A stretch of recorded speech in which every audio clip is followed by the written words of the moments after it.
나를 보내신 아버지께서 이끌지 아니하시면 아무도 내게 올 수 없으니 오는 그를 내가 마지막 날에 다시 살리리라. 선지자의 글에 그들이 다 하나님의 가르치심을 받으리라 기록되었은즉 아버지께 듣고 배운 사람마다 내게로 오느니라. 우주 만물을 창조하시고 세상 모든 나라를 권능으로 다스리시는 하나님, 만물이 약동하는 봄날 아침에 저희들이 창조주 하나님께 찬양과 경배를 올려드립니다.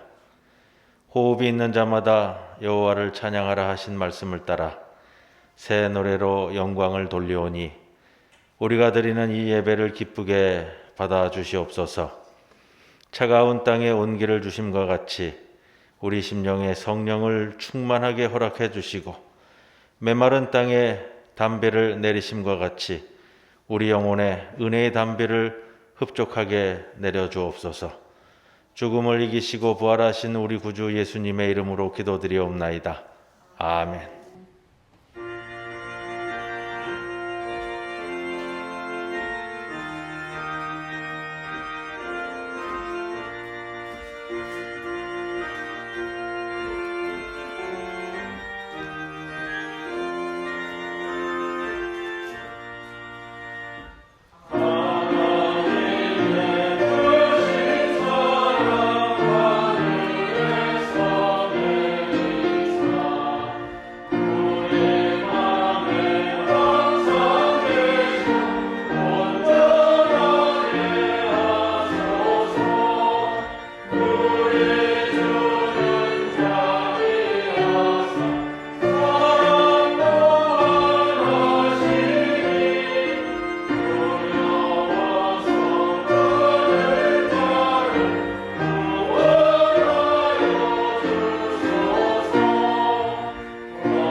전능하신 하나님 우편에 앉아 계시다가 저리로서 산자와 죽은 자를 심판하러 오시리라.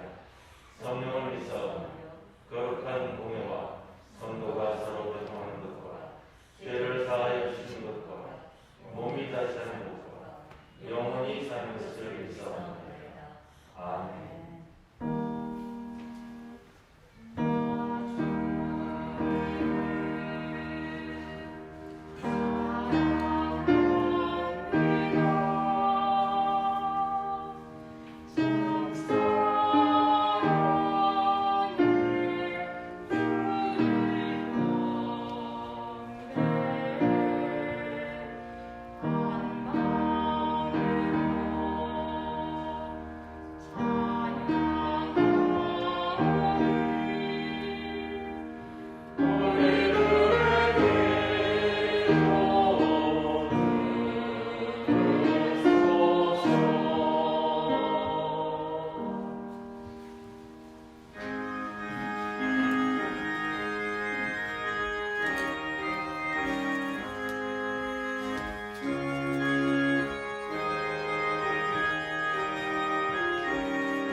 언제나 사랑과 빛으로 인도해 주시는 하나님 아버지, 어둠의 권세와 제약된 세상을 이기시고 부활하신 주님을 찬양하오니 홀로 영광 받아 주옵소서. 봄의 기운이 생동하는 4월 셋째 주를 장애인 주일로 지키며 예배드릴 수 있게 허락하심을 감사드리며, 우리 모두가 장애인과 비장애인이 막힌 담을 허물어 온전한 신앙 공동체로 성장할 수 있도록 인도하여 주시기를 기도드립니다. 이 시간 우리의 심령 속에 함께하여 주셔서 넘치는 감사와 기쁨으로 주님께 경배하게 하옵소서.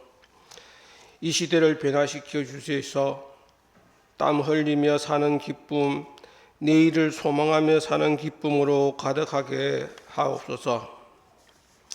사랑이 넘치시는 하나님, 저희들이 한 주간 삶을 되돌아볼 때에 세상 정욕을 쫓으며 교만하게 살아왔음을 고백하고 반성합니다. 그리고 언제나 저희들을 돌봐주시는 하나님을 의지하지 않았던 어리석음을 회개합니다. 우리의 교만함과 아둔함을 용서하여 주시고 능력의 보혈로 씻어주셔서 합당하게 하나님 앞으로 나아갈 수 있도록 이끌어 주옵소서. 코로나19의 재확산 위기 가운데서도 더욱더 성실한 믿음으로 맡기신 일을 감당하기를 원합니다. 하나님의 은혜와 평강이 한국교회 가운데 함께하시어 분열을 극복하고 하나님 뜻으로 하나가 되어 어렵고 힘든 시기를 지혜롭게 극복해 나갈 수 있도록 은혜를 더하여 주옵소서. 부산 중부교회 모든 성도가 복음을 전하는 일에 열정을 갖게 하시고 주변의 이웃들에게 하나님의 사랑을 나누고 하나님의 마음을 전하게 하옵소서. 늘 부족하고 연약한 저희들이지만 약할 때 강함이 되시는 깊은 은혜의 하나님을 신뢰하며 하나님이 행하시고 이루시는 놀라운 일들을 경험하게 하옵소서. 보이지 않는 여러 곳에서 예배를 준비하는 손길들의 봉사와 수고를 하나님께서 칠히 위로하여 주시며 축복하여 주시기를 기도드립니다. 온유하신 하나님, 우리의 삶이 예수 그리스도의 향기로 가득 넘치게 하여 주시기를 기도드립니다. 반석 위에 세운 믿음을 주시어 강하고 담대하게 승리하는 삶을 살게 하옵소서. 주님만이 우리의 길이요 진리요 생명이오니 좌우로 치우치지 않고 오직 주님의 길로만 가게 하시기를 기도드립니다. 주님의 몸된 교회를 위하여 애쓰시는 목사님을 성령의 능력으로 붙들어 주셔서 주님의 말씀을 온전히 선포하도록 지혜와 능력을 더하여 주시기를 기도드립니다. 우리와 함께 예배드리지 못하는 성도들의 사정들을 하나님께서 일일이 돌아보시고 각자의 형편과 처지에 맞는 은혜와 은총을 내려주시기를 간구드리며 오늘도 살아서 역사하시는 주 예수 그리스도의 이름으로 기도드립니다. 아멘.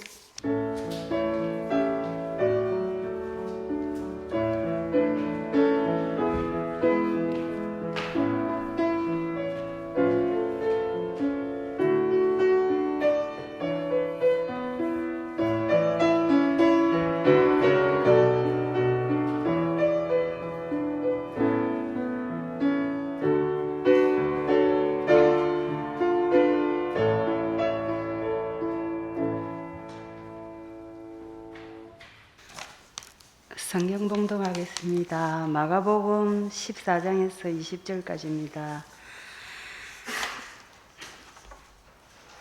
요한이 잡힌 후 예수께서 갈릴리에 오셔서 하나님의 복음을 전파하여 이르시되 때가 찼고 하나님의 나라가 가까이 왔으니 회개하고 복음을 받으라 하시더라. 갈릴리 해변으로 지나가시다가 시몬과 그 형제 안드레가 바다에 그물 던지는 것을 보시니 그들은 어부라. 예수께서 이르시되 나를 따라오라.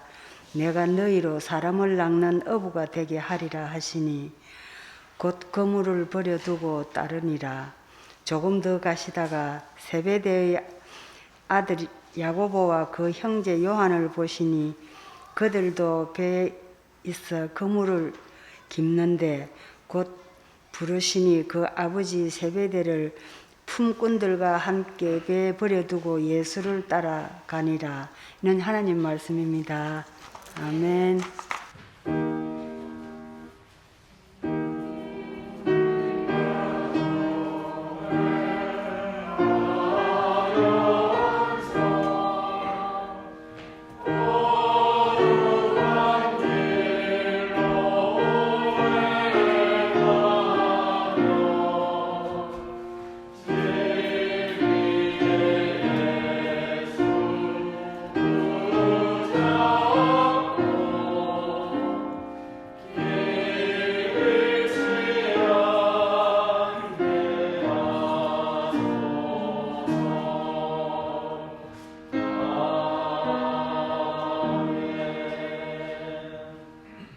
우리들에게 주시는 하나님의 말씀 마가복음 1장 21절에서 28절 말씀입니다. 그들이 가버나움에 들어가니라.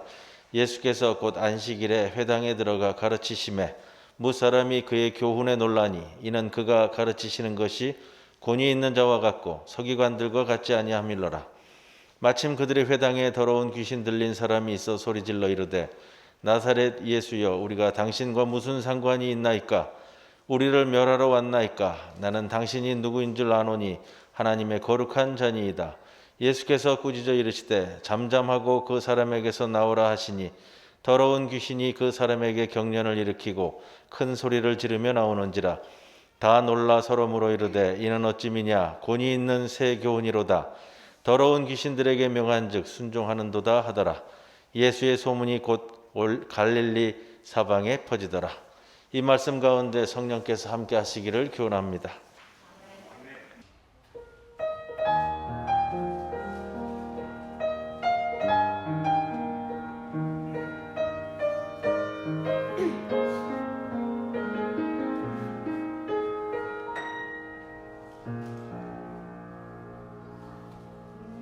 내가 너를 떠나가도 그래도 나는 너를 떠나지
오늘은 장애인 주일입니다.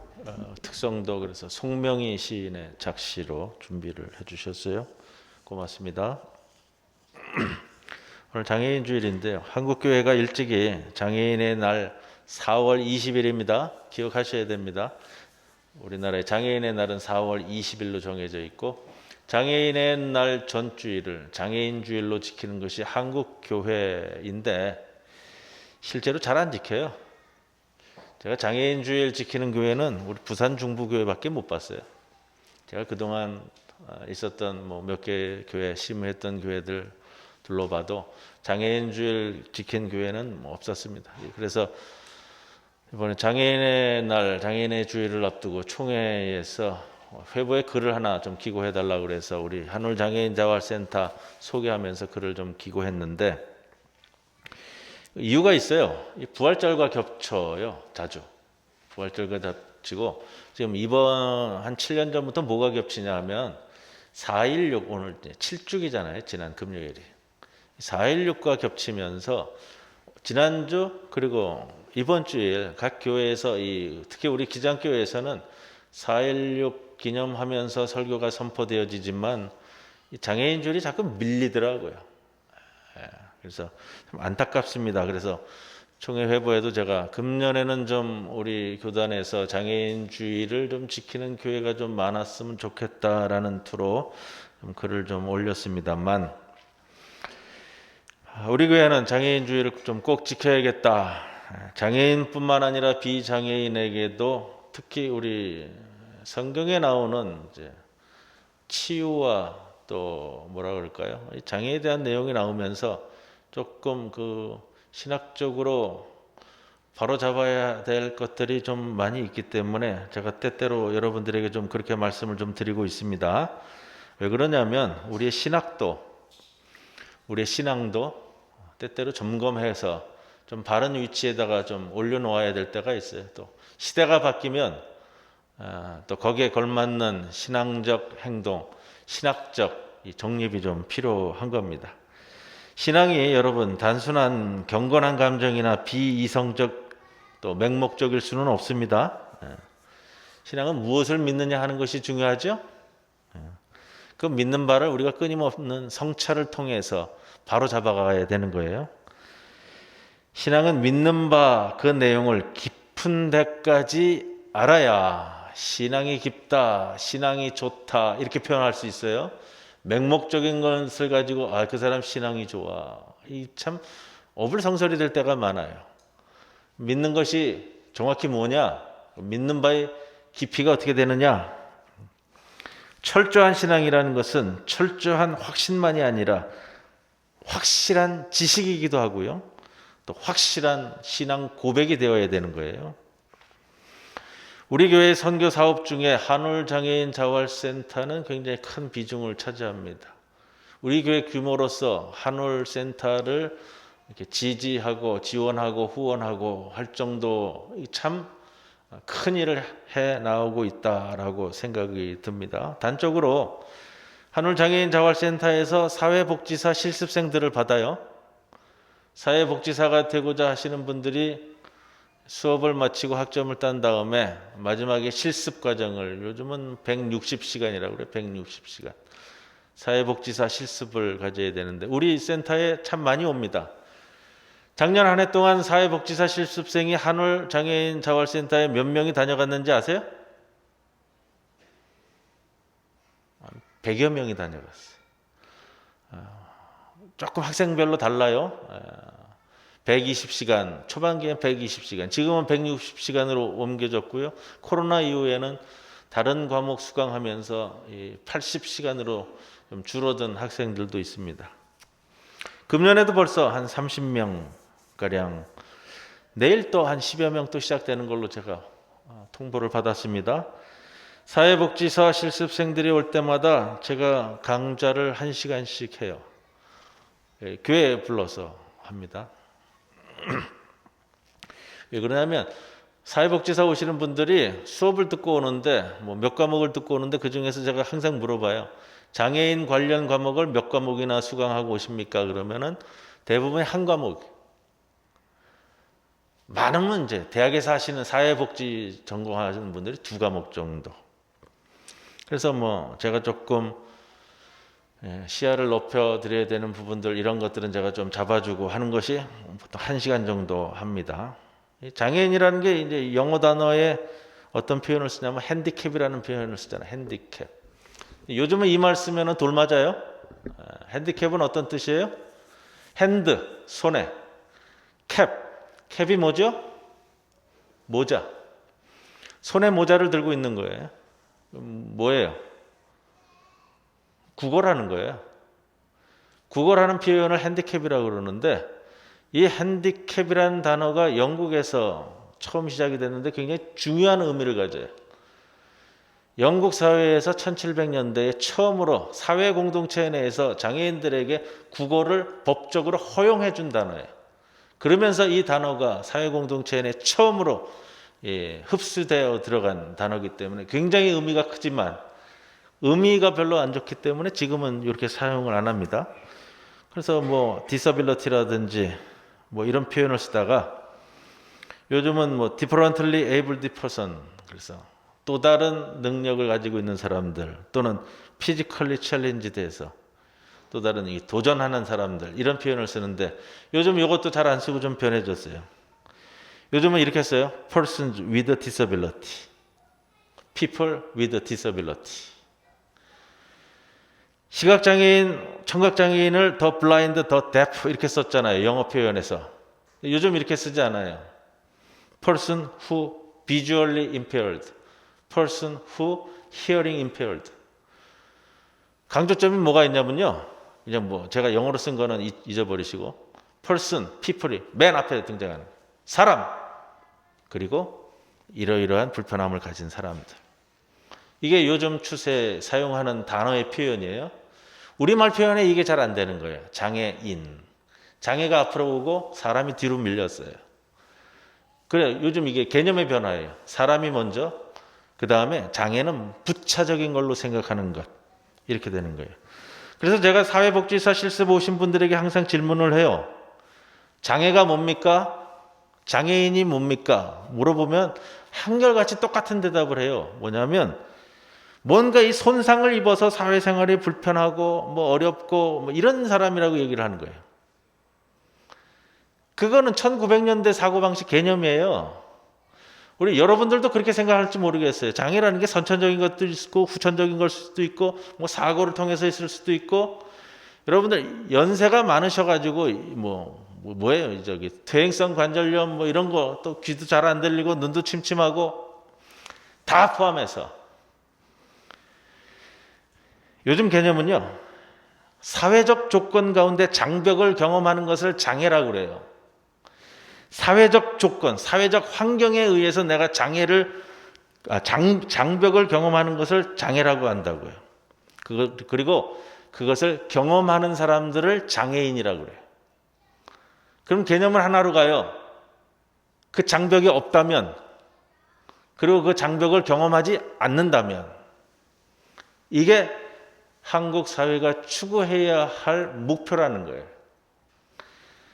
자, 그래서 근래의 개념은 한 사람이 무슨 뭐 육체적으로 정신적으로 손상을 입거나 뭐 불편하거나 이러한 개인주의적 개념에서 요즘은 변화됐어요.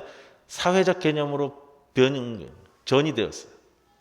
여러분들이 제 사회복지사 실습생들한테도 항상 그걸 강조하는 거예요. 장애인에 대한 개념은 지금은 개인주의적 관점에서 보지 않는다. 사회적 관점에서 여러분 가지셔야 된다.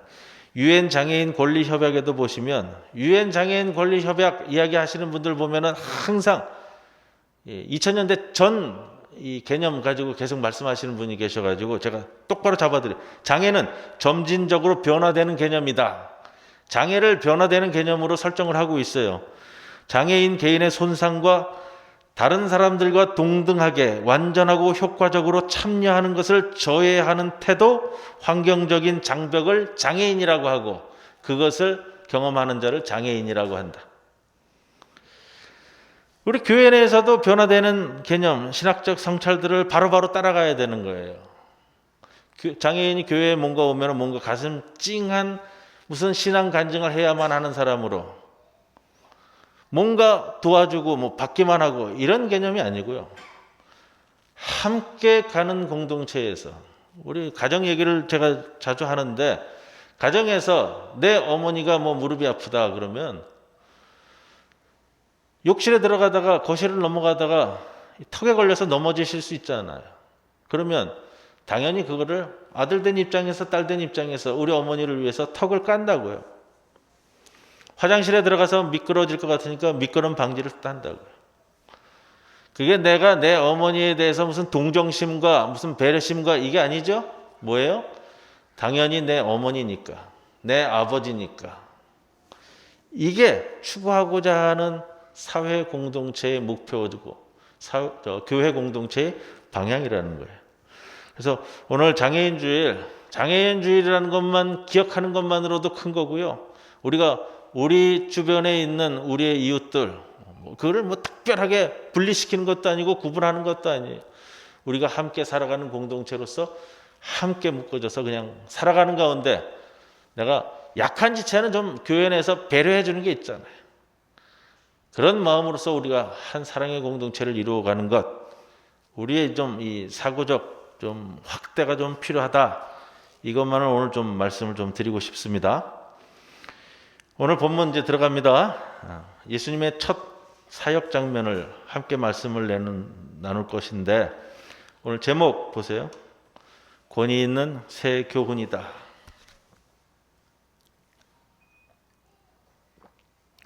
권위도 생각해 보고요. 새 교훈도 생각해 보고요.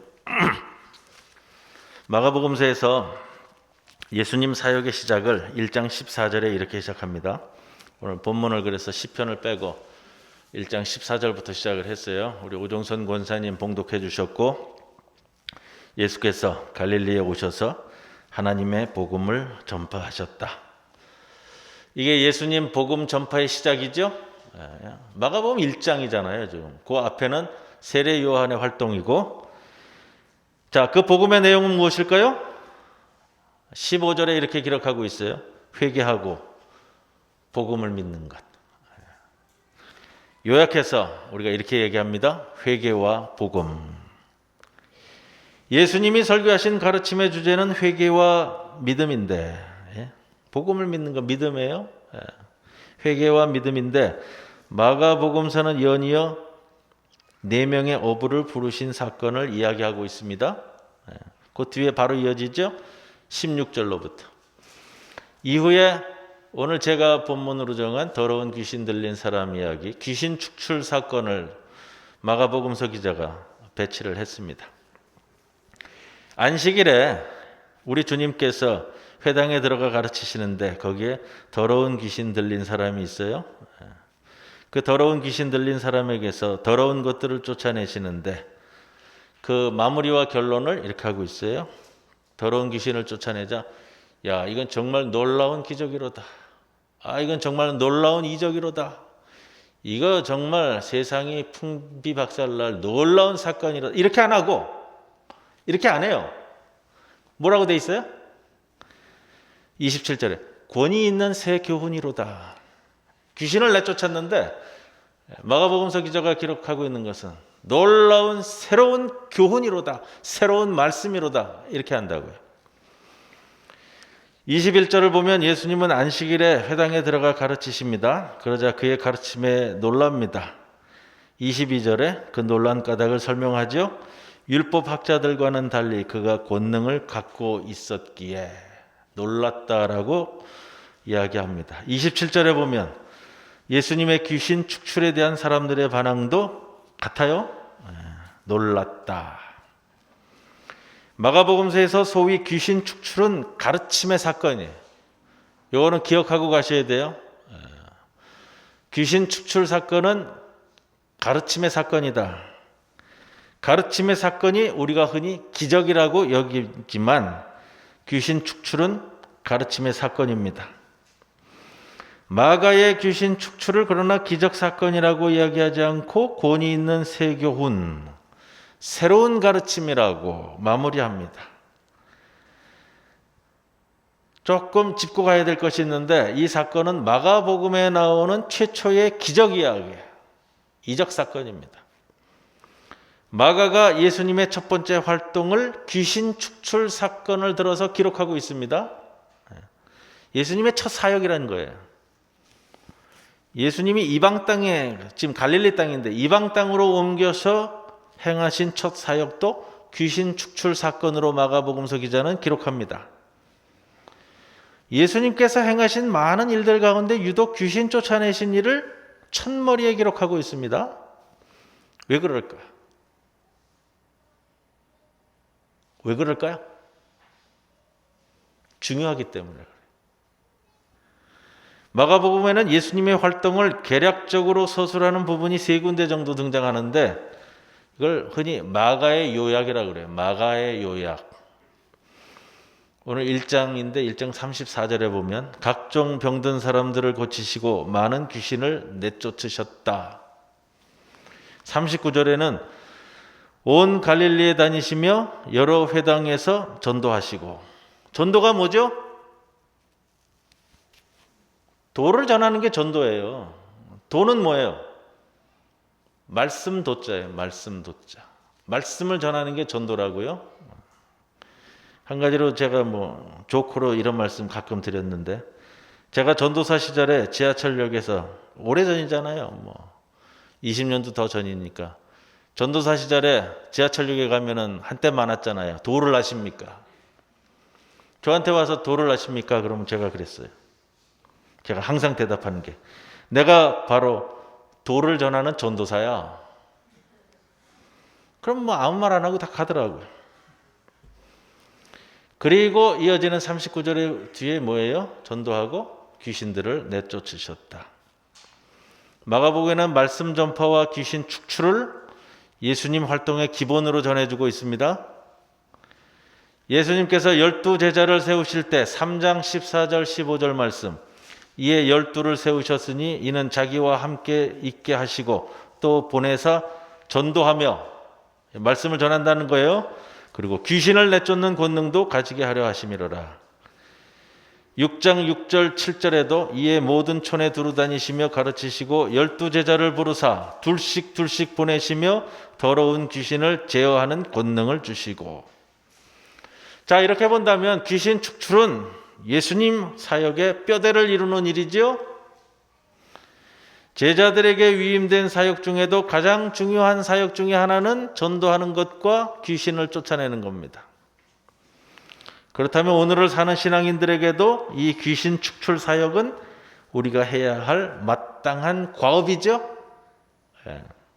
귀신 쫓아내야 되잖아요. 귀신 얼마나 쫓아내셨어요? 권사님, 송 권사님? 귀신 얼마나 쫓아내셨어요? 그런데 이 본문을 읽을 때마다 우리는 이러한 사건들은 예수님 당시에나 있을 법한 일들로 치부해버립니다. 신화적인 이야기지 조금 그래도 배웠다는 사람은 이거는 정신 이상적 병리 현상을 두고 하는 말이야. 이렇게 치부해버립니다. 도대체 더러운 귀신을 쫓아내는 것이 무엇일까? 27절을 보면 귀신이 축출되는 것을 보고 놀란 사람들이 이것이 어찌미냐? 무슨 뜻이에요? 이게 뭐란 말이냐? 그리고서 이것을 이렇게 표현하죠. 권위 있는 새 가르침이로다. 귀신 축출 사건을 보고 놀란 사람들이 말하는 것이 이게 뭐냐라는 거예요. 놀라운 기적이로다.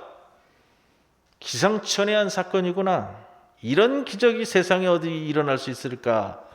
라고 하는 것이 아니라 놀라운 새로운 가르침이다.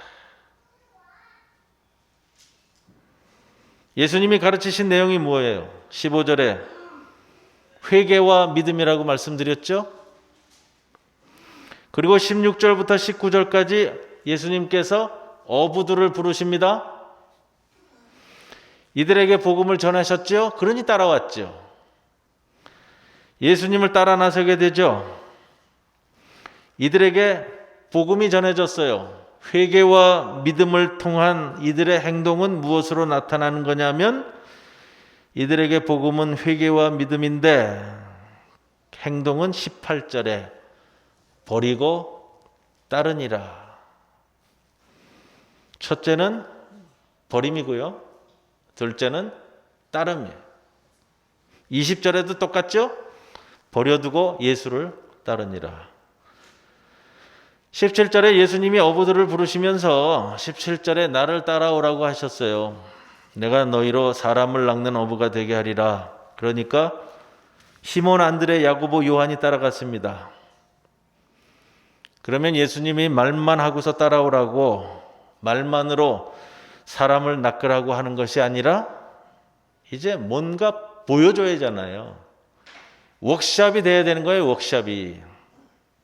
사람을 낚는다는 것이 무엇인지, 어떤 것인지,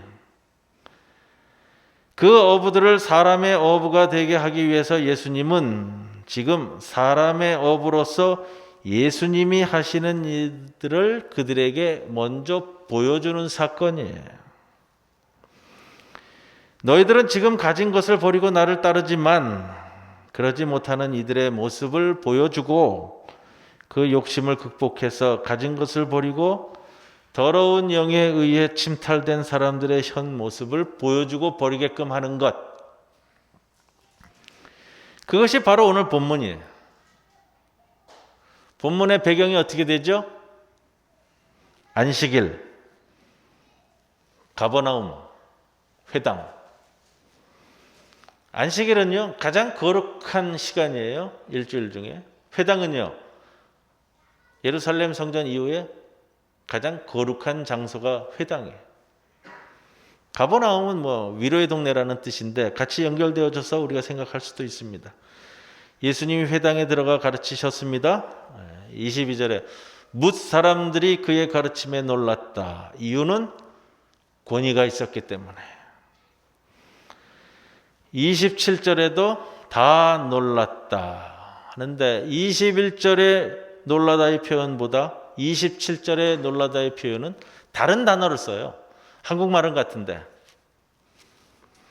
21절에는 권위 있는 말씀에 놀라워했다는 것이고 27절에는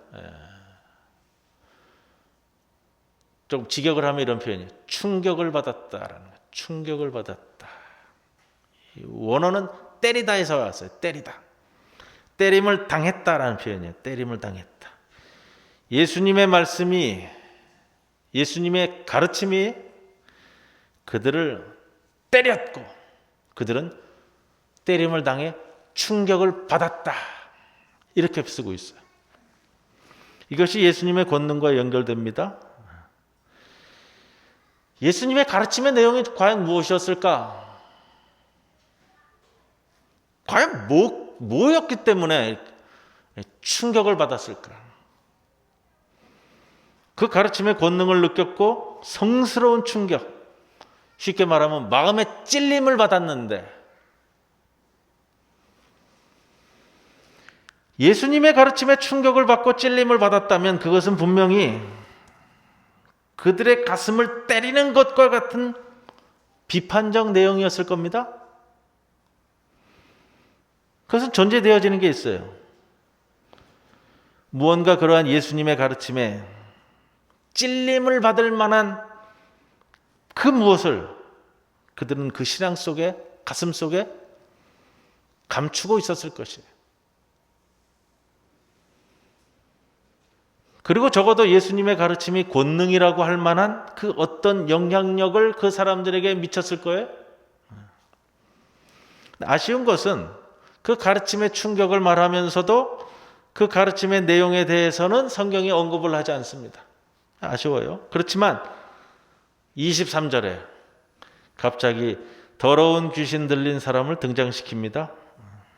귀신 들렸다는 표현. 회당 안에는 더러운 귀신 들린 사람 하나가 있습니다. 안식일에. 그것도 회당에. 거룩한 시간인 안식일에 거룩한 장소인 회당에 귀신 들린 사람이 있었는 것 자체가 예사롭지 않은 본문이에요.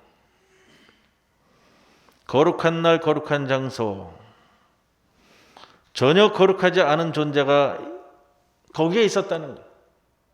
그게 누굴까?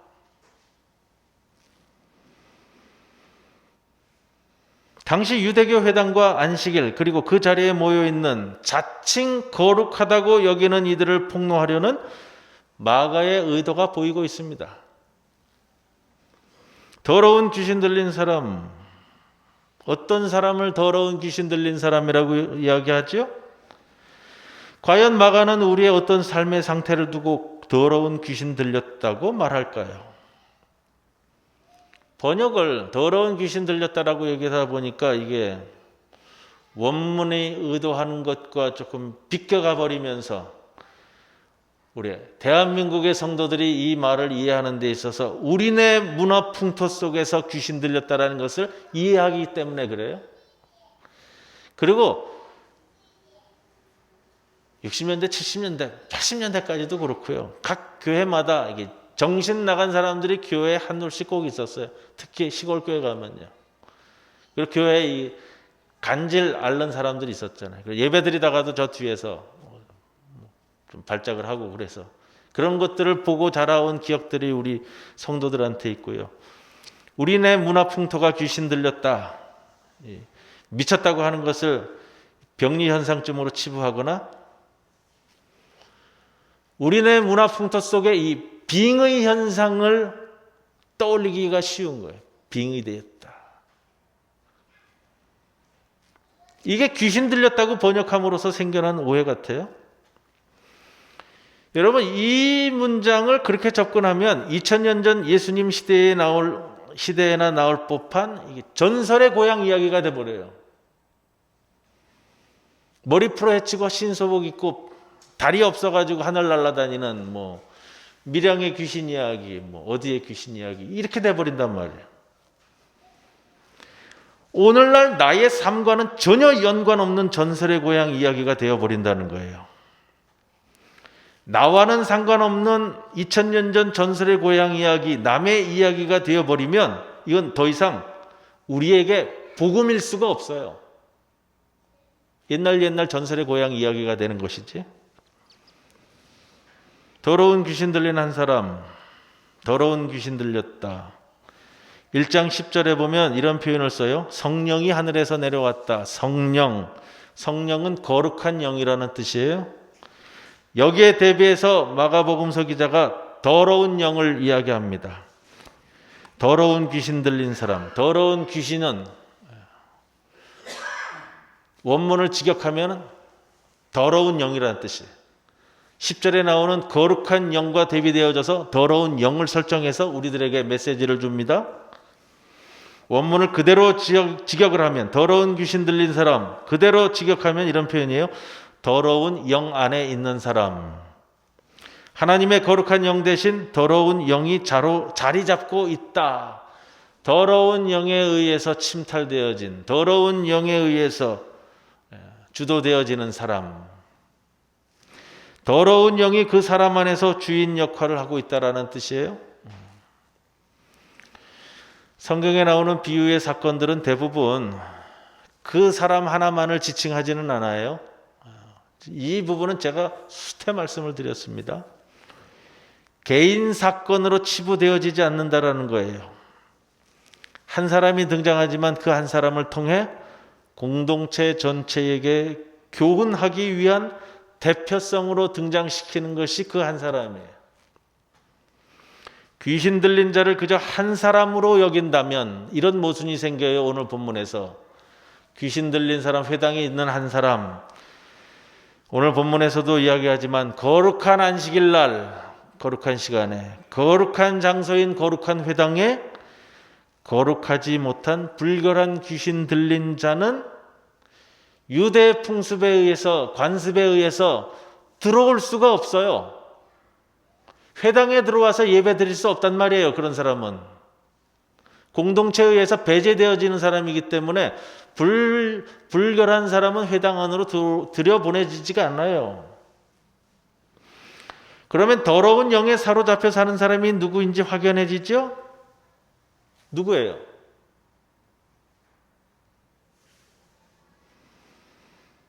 잘 모르시겠어요? 그럼 더러운 것은 무엇인지 마가복음서 기자는 7장 20절에서 23절에 이렇게 표현하고 있어요. 사람에게서 나오는 그것이 사람을 더럽게 하느니라. 악한 생각, 음란, 도둑질, 살인, 간음, 탐욕, 악독, 속임, 음탕, 질투, 비방, 교만, 우매함, 이 모든 것이 다 속에서 나와서 사람을 더럽게 하느니라. 더럽다라는 것이 바로 이거예요. 이게 마가복음서 기자가 명확히 우리에게 설정해주고 있는, 그러면 더러운 영에 의해 침탈당한 사람, 더러운 영이 지배하는 사람, 더러운 사람 누구예요? 회당 안에 들어와 있는 사람 모두. 그리고 우리. 그래야 이제 말이 되는 거예요. 더러운 귀신 들린 자.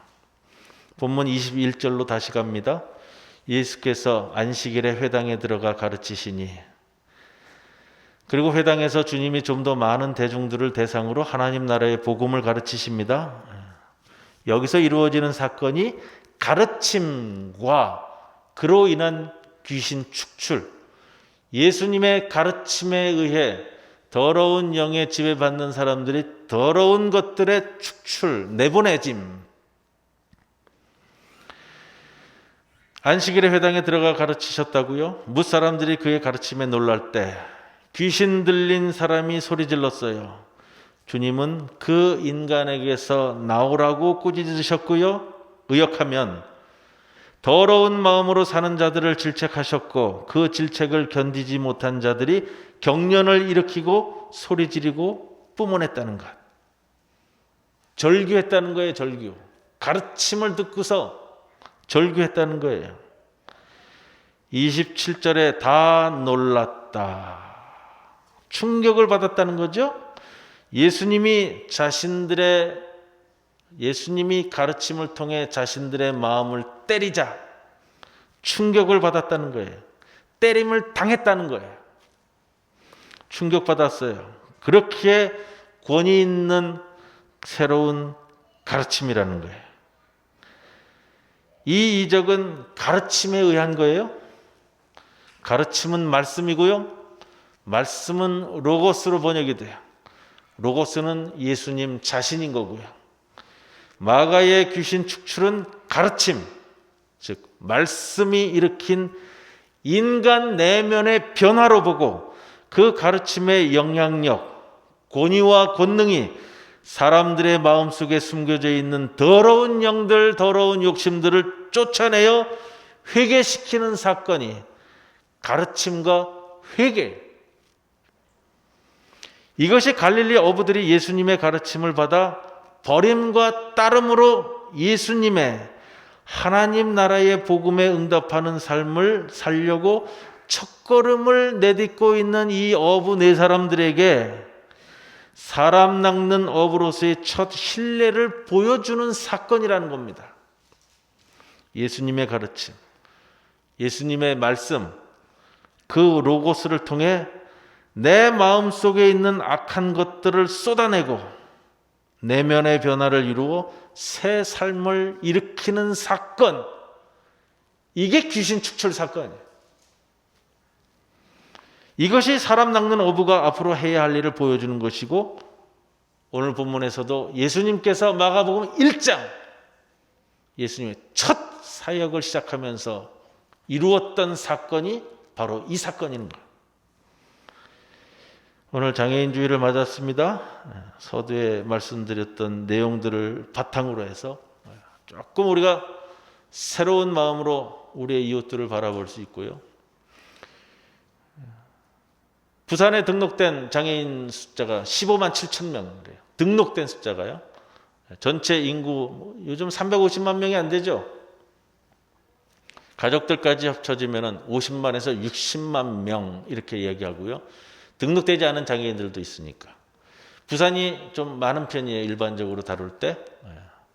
장애인과 연관되어진 식구들이 전체 인구의 6분의 1 정도에서 7분의 1 정도다. 이렇게 평가가 오늘 아침에 나왔습니다. 오늘 좀 아티클 하나 읽고 올라왔는데, 자, 이게 이제 구분되어지거나 구별되어지는 게 아니에요. 그냥 함께 가는 거예요.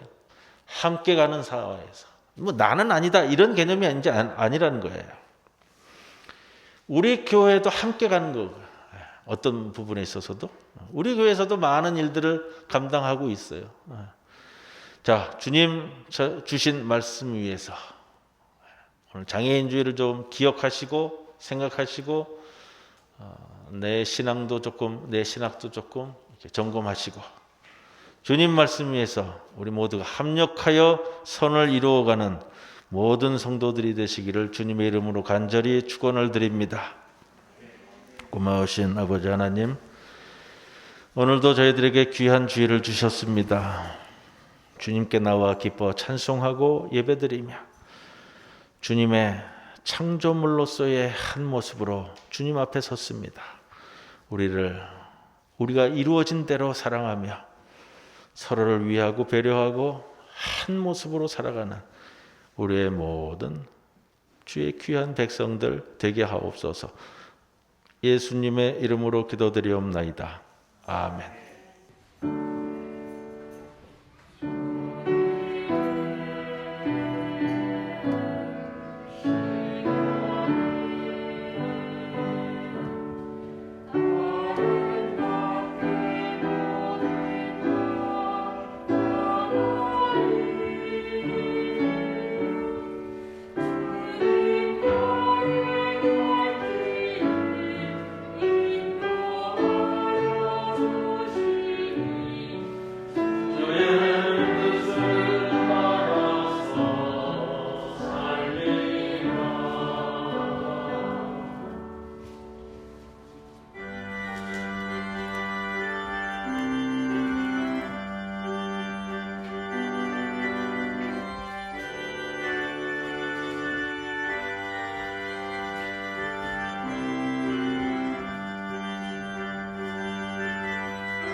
기도드리겠습니다. 고마우신 아버지 하나님, 주의 전에 나오며 우리의 몸과 마음을 함께 올려바칩니다. 11조로 봉헌한 그 손길을 기억하여 주시고 곤고함 가운데서도 주님 은혜 베풀어 주심을 잊지 않는 그 귀한 마음을 주여 아버지 하나님 축복하여 주시옵소서. 그의 삶의 터전을 기억하시사 늘 든든하게 설 수 있도록 함께 동행 임재해 주시옵소서. 우리 성도들 주님께 나오며 주정 헌금으로 또 하늘 헌금으로 장학 헌금으로 우리의 몸과 마음을 묻고 봉헌합니다. 기뻐 받아 주옵소서. 이 예물이 주님 앞에 귀히 흠양되어지는 귀한 예물 되게 하여 주옵소서. 모든 것 감사만을 올리오며 예수님의 이름으로 기도드리옵나이다. 아멘. 이제 모두 일어서셔서 표회송 함께 찬송드립니다.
지금은 우리 주 예수 그리스도의 크신 은혜와 하나님 아버지의 극진하신 사랑과 성령님의 감화감동 역사 동행하심이 오늘도 주의 부르심에 응수하여 이 자리에 나와 머리 숙인 주의 거룩한 백성들 위해 영원토록 함께 하실 것을 간절히 축원하옵나이다.